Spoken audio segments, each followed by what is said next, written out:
Macmillan Audio presents The Blue Bedroom and Other Stories, written by Rosamunde Pilcher, read for you by Lucy Paterson, Jilly Bond, and Helen Johns. Toby. On a cold spring day, just before Easter, Jemmy Todd, the postman, walked into the Hardings' kitchen, laid the morning's mail on their breakfast table, and told them that Mr. Sorkham, their neighbour, had died early that morning of a heart attack. There were 4 Hardings sitting at the table. Toby, 8 years old, was in the process of eating cornflakes.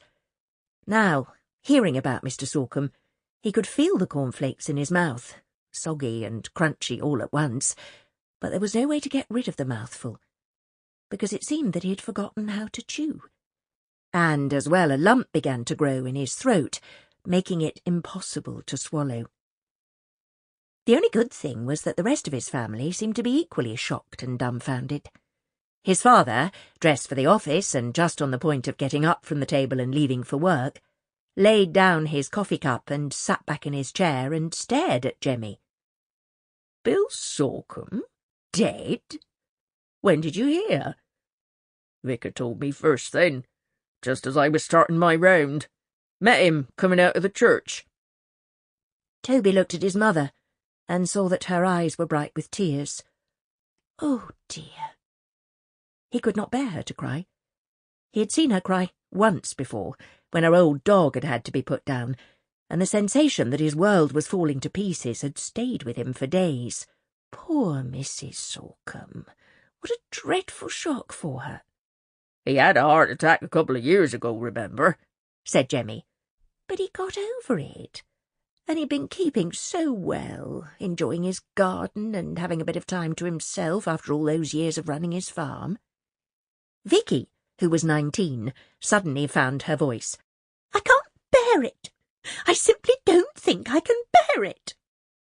Vicky was home for Easter from London, where she had a job and a flat that she shared with 2 other girls.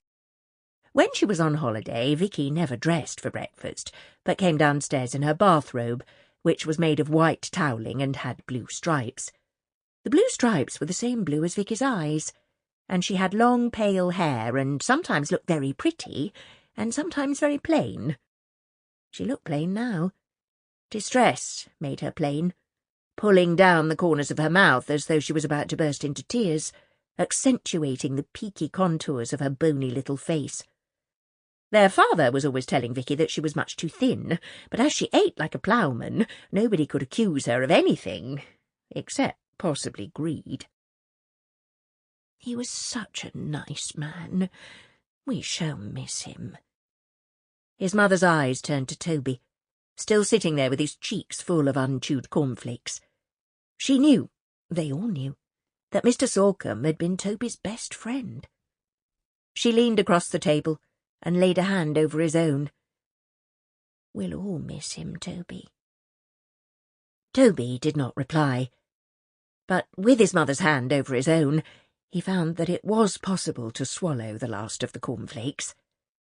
His mother, understanding, gently removed the half-empty bowl that stood on the table in front of him.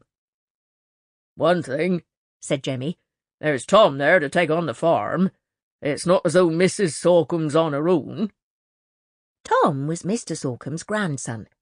Tom was 23. Toby and Vicky had known him all their lives.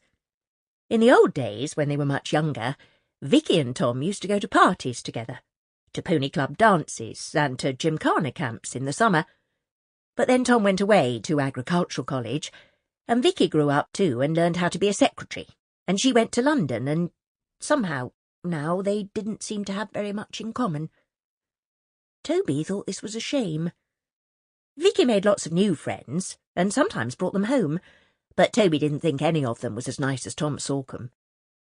There had been one called Philip who had come to spend New Year with the Hardings. He was very tall and fair, and drove around in a car that looked like a shiny black torpedo, but somehow he didn't fit properly into the fabric of ordinary family life, and, what was more disturbing, when he was there, Vicky didn't fit in either. She talked in a different Sample complete. Ready to continue?